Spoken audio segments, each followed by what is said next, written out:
আজ চলে এসেছি আমার বাপের বাড়িতে বন্ধুরা। আজকে আপনাদের সঙ্গে শেয়ার করব এক আজব লেবুর কথা।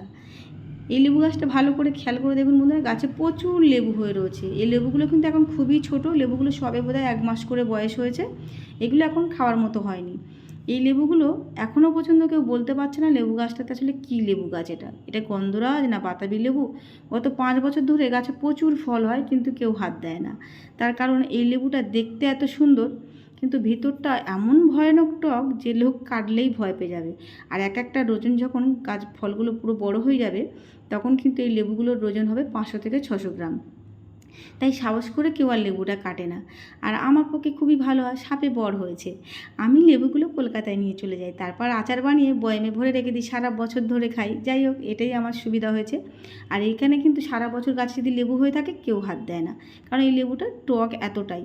তো ভিডিওটা কেমন লাগলো কমেন্ট করো।